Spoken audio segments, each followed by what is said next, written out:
Hi everyone, my name is Dr. Kellen King. I'm one of the percussion faculty members here at Georgia State University. Today we're going to be talking about the GMEA All-State Audition Etudes, specifically the symphonic band Snare Drum, Timpani, and Mallet Etudes. Firstly, let's look at the Snare Drum Etude. For this etude, there are a lot of things to consider here. We have lots of ornaments, meaning we have ruffs, regular ruffs, we have four-stroke ruffs, we have flams, we have a lot of syncopations, and we have a lot of passages that come off the beat or upbeat. Specifically, measure 1 here comes in on the upbeat of a 3/8 measure with a ruff. So let's dive into how we're going to feel that. If we're feeling our tempo, 1, 2, 3, 1, 2, 3. That's where that second 16th note comes in.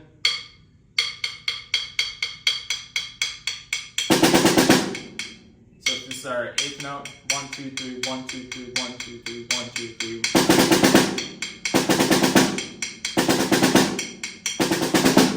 One way you can maybe practice that is place a practice downbeat maybe on the rim at first with no ruff, just feeling.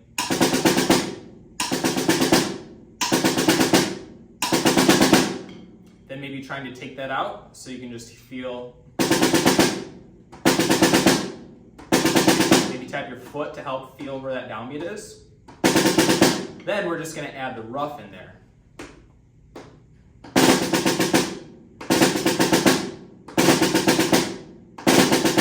So that ruff's got to come in just a little bit before that first note that you play. We have a lot of big character changes in here with dynamics. Making sure you're paying attention to those, especially with buzz rolls for big hits on the notes. Trying to make the most out of those. So that first hit, generally there's an accent on top of those, making it very strong. And then our next hand that's coming in with the roll should be really soft so we have somewhere to go. And then we can kind of work on our rate of crescendo depending on how long that is. Looking at four-stroke ruffs that measure 21, the way I'm generally sticking that is with a right, left, left, right. So think about how you're playing a regular ruff. You're just gonna sneak a right hand in right before that. And it's gonna be a quick upstroke followed by a downstroke in the right hand. It's all about finding that right amount of pressure, similar with your regular ruffs.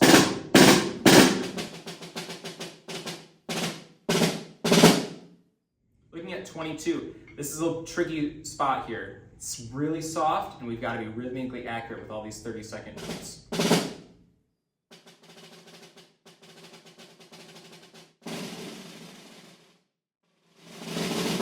For this next section, starting into pickups of 33, I like to think of these in groupings, as groupings of 4 and 6 and 4 and 6, or maybe thinking of more just like a 1, 2, 1, 2, 3, 1, 2, 1, 2, 3, 1, 2, 1, 2, 3, because it's all very over the bar line.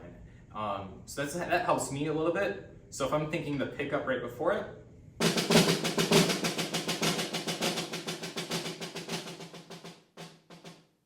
next measure is making sure you're coming in right on that little upbeat.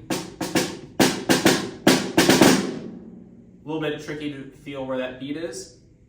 Last thing I'll talk about is the very last line, that nice piano roll, making sure that's smooth. And then this little rhythmic accel kind of that we have here toward the end.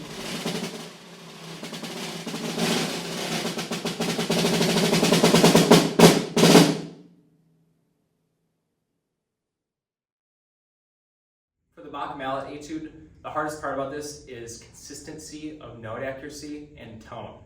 So, something I like to do to warm up with this one is just really work on my E major scales, going through, maybe breaking them down hand by hand so that way I really understand where each hand needs to go to facilitate these runs up and down the keyboard.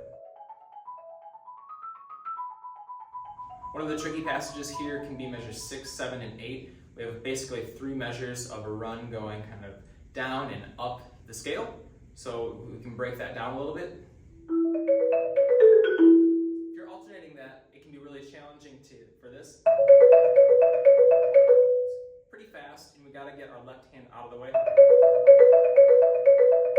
Something you can work on is playing your right hand maybe on a C sharp, your left hand on a D sharp, and and work on this type of motion.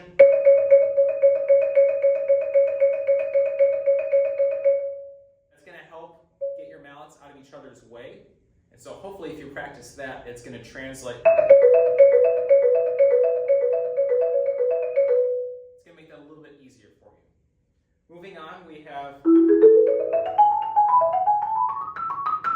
can be a little tricky to make sure we're always hitting the right notes. So maybe break it down a little bit.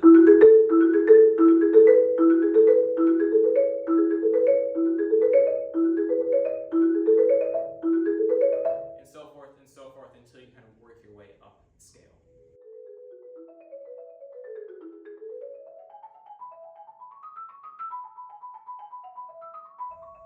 Once we get to 17, we get a little bit of a break here in terms of note changes. There's not a whole lot, but we do have to bring out the note that's changing so we understand that there's a change of harmony in each measure.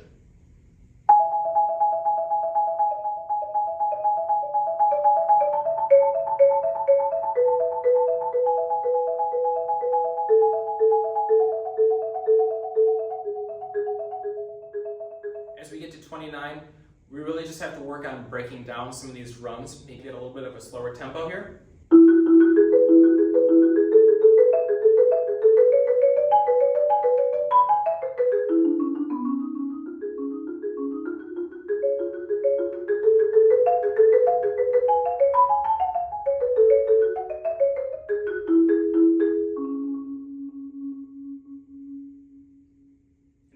Retardando at the end there going into the roll. Make sure your roll speed is only fast enough for the note to sustain. We don't want it to be too fast. We want the note to ring.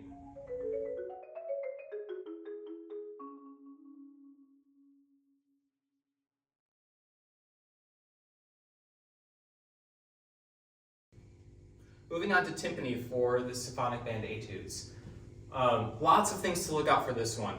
Mainly tempo. There's a lot of difficult passages here that make it really difficult because of the tempo. So first thing to kind of look out for in terms of things that are difficult because of tempo, we've got measure 6 here, this little run up and down the drums.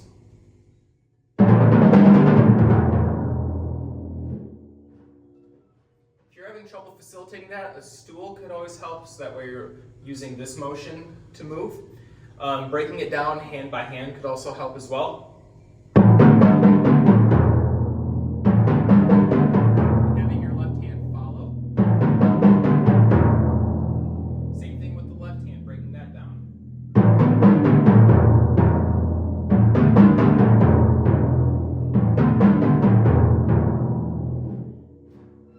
I like to add a little bit of phrasing to this one, a little bit of up, a little bit of down with it.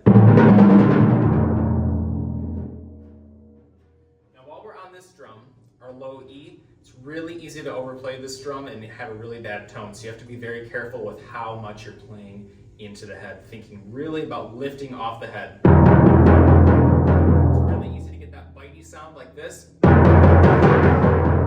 the drum head can't really take it. So we want to make sure we're keeping our ears open, especially in that second measure. Getting that nice fundamental tone. Looking at measure 9, making sure that these repetitions all sound similar with a little bit of the accent on top. The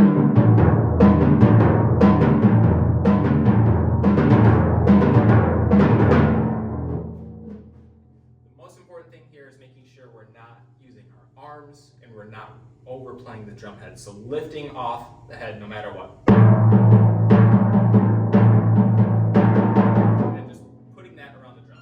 Probably the most difficult passage in this etude is going to be measure 13 with the 6 tuplets followed by 16th notes, again followed by another 6-tuplet.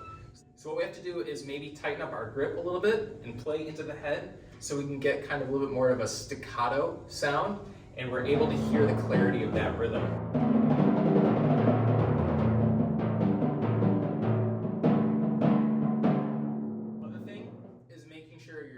Heights low. Even though this is at forte, you can play forte from a low height, and that way it's going to help you facilitate around the drums so you're not playing at crazy heights and not able to be rhythmically accurate. Playing into the drum head, making sure you're articulate but still getting a good sound. this was helpful for all of you. Please feel free to reach out if you have any further questions about these etudes. Other than that, good luck and enjoy practicing.